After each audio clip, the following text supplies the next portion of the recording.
Hi, I'm Catherine Leach. I'm the curriculum specialist for Intermediate English Language Arts in Pasadena ISD. And today I am going to talk to you a little bit about curriculum in 8th grade English Language Arts, personalized learning.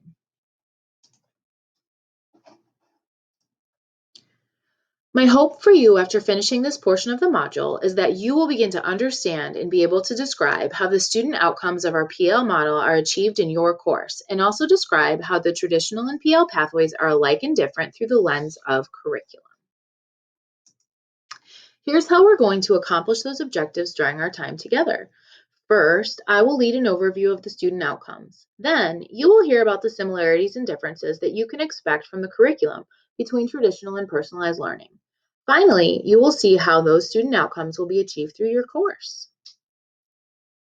Let's take a look at the student outcomes in personalized learning that will be achieved through English Language Arts 8th grade. Let's take a look at the 3 outcomes of personalized learning, specifically through a curriculum lens, and let's think about how we achieve concepts, content knowledge, and habits of success in an English language arts classroom in our personalized learning model. Students follow a project-based curriculum to develop cognitive skills. In our personalized learning model, students follow a project-based curriculum to develop cognitive skills. While working on projects, students develop their cognitive skills through many avenues, including workshops, small group instruction, and targeted resources. Projects require students to work on their higher order thinking skills. The rigor at the project level is at the apply, analyze, synthesize, and evaluate levels, or WEBS DOK 3 and 4. In order to put these cognitive skills to work, our students must first develop a knowledge base of vocabulary, ideas, events, concepts, properties, and details related to a given academic subject. This learning happens during self-directed learning. During self-directed learning time, students are working at the identify, describe, and explain rigor levels, or DOK 1 and 2. Habits of success.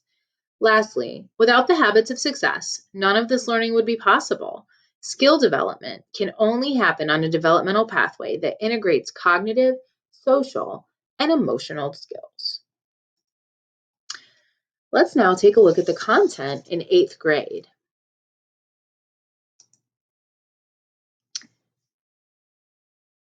What you see here is our year at a glance for 8th grade English Language Arts PL.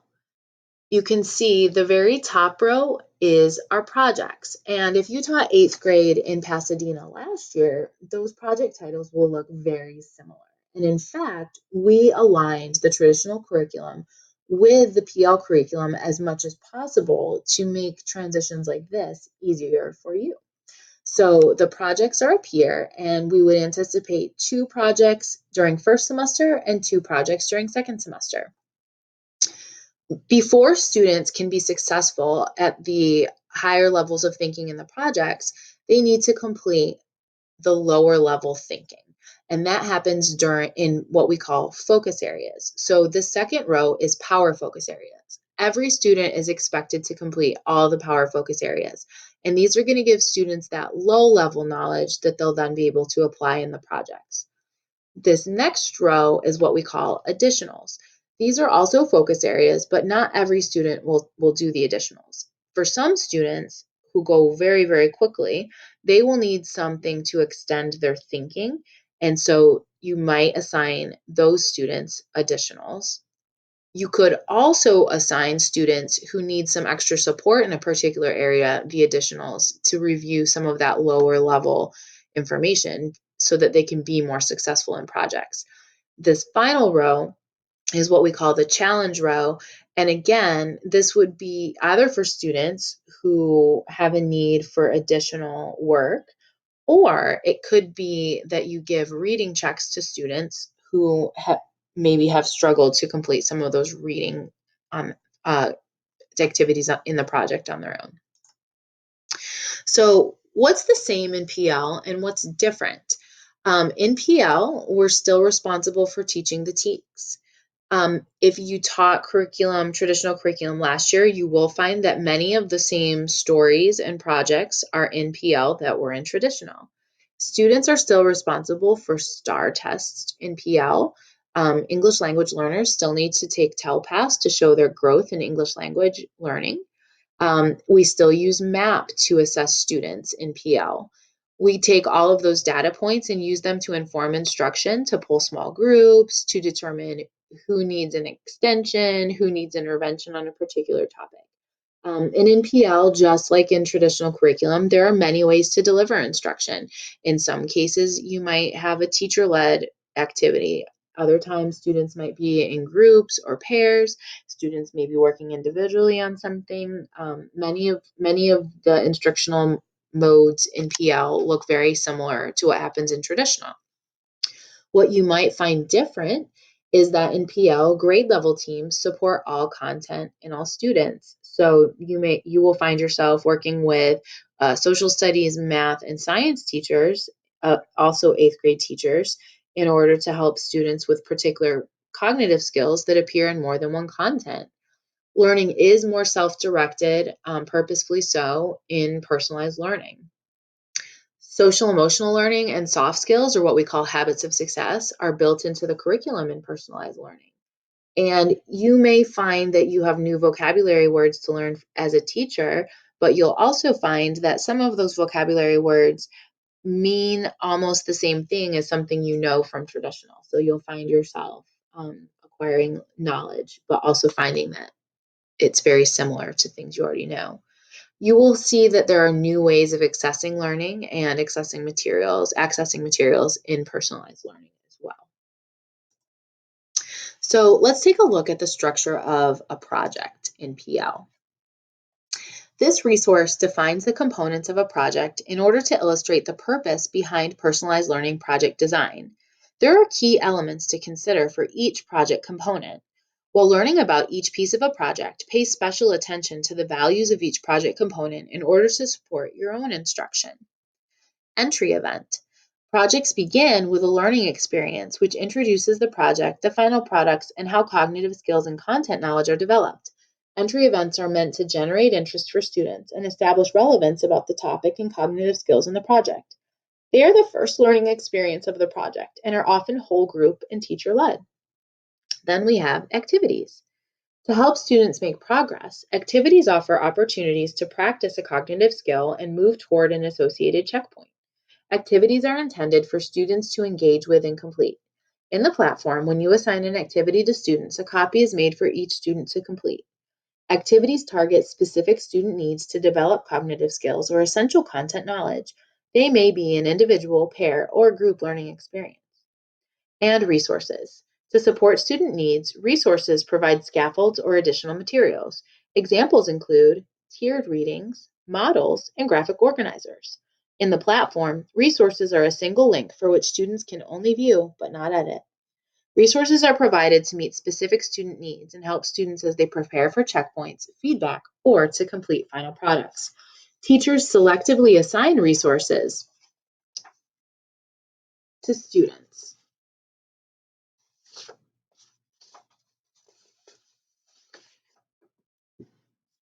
based on their needs. Workshops. Teachers can employ mini lessons or workshops that target a group of students who would benefit from teacher-driven support with a specific cognitive skill, content understanding, or task need. Workshops are also designed to target data-driven specific student needs. They may occur throughout lessons, are typically teacher-led, simple, and held often in order to meet more needs of more students. Checkpoints. Throughout the project, students complete checkpoints. Checkpoints are opportunities for formative assessment and feedback on cognitive skills. Checkpoints often lead up to or contribute to the final products. At checkpoints, students and teachers assess progress on cognitive skill development and use that data to determine follow-up learning experiences. Checkpoints occur periodically throughout a project and are student-led individual tasks so that students may rehearse and receive feedback individually. This is an opportunity for students to receive feedback with the goal of improving before the final product. Checkpoint assessment is not, and since this is formative, it's not factored into a student's grade. Improvement. Students need time to understand the feedback they have received from their checkpoint work and apply it immediately to their continued development of cognitive skills or the revision of quality work. The opportunity to revise work is critical to building growth mindset and continual improvement for students. Having opportunities to revise work should be planned throughout a project. Based on feedback, Students may benefit from a workshop, resource, activity, or revision of the checkpoint work to develop that skill. Final product. Once students have practiced their cognitive skills thoroughly, they demonstrate their learning in a final product. Final products serve as an authentic summative assessment of cognitive skills associated with the project. They are also authentic tasks that prepare students for work required later in life. Students may complete their final products piece by piece as they engage with checkpoints or at the end of a final task. All of the preparation and interaction for this learning experience develops cognitive skills and content knowledge needed for the final product.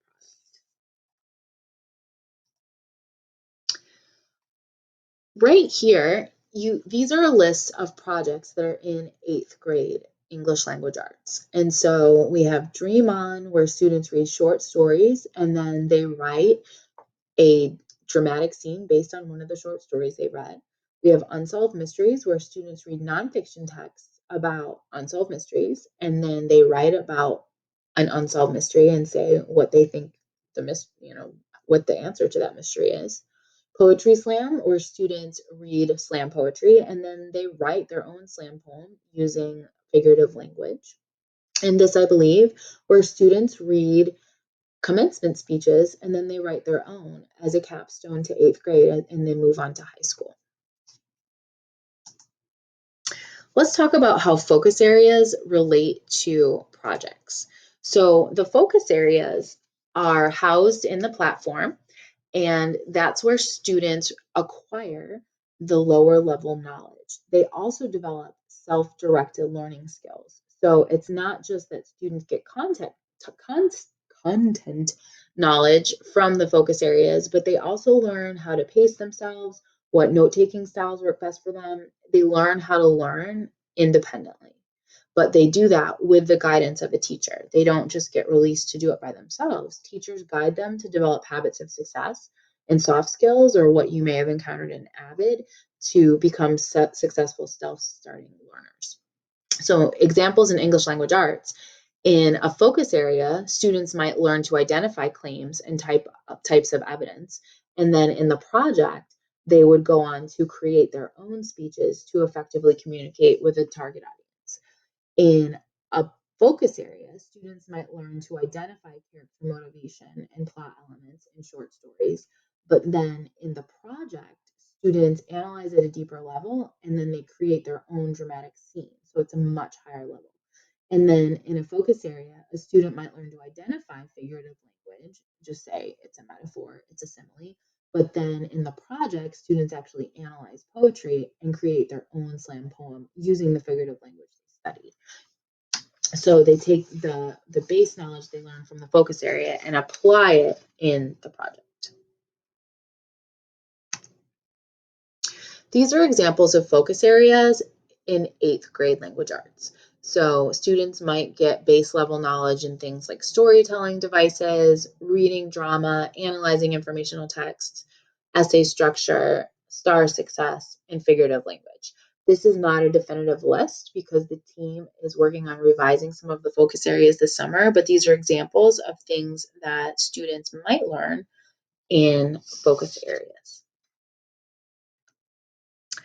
New teacher support. If you are a teacher and you're new to either teaching or you're new to Pasadena, you're new to personalized learning, you're going to have lots of support. So you have a team at your school, and that's your go-to as far as questions and support, your grade level team, your PLC. Everybody is there to help you learn all about teaching in a personalized learning environment. Additionally, you have folks at the district who are more than happy to support you however we can. You can always drop an email or call us and we will do whatever we can to support you. Any question at any time is okay. We also have multiple professional development opportunities over the course of the year. In August, October, January, and February, we will convene either in person or virtually, depending on what happens with the quarantine. But we will find ways to get you the information that you need and give you opportunities to plan with your peers and to get your questions answered. Additionally, for PL, we have something called Cadre in September and November to provide an additional opportunity to calibrate on student work samples and to do some backwards planning with district support as well as teachers across the district to collaborating. So we will have lots and lots of opportunities for professional development. And your support team at the district level, we've got Catherine Leach in CNI, and then Sandy Dickerson and Sherry Grounds are your innovation and development specialists at intermediate, and they're wonderful and will do anything they can to support you. And each school has at least one English language arts campus coach, and some schools also have campus content specialists to support you as you implement personalized learning. And we're so excited to help you on this journey, and we know that you're going to be successful and that your students will also be successful. So thank you so much for sticking with us, and reach out with any needs and questions.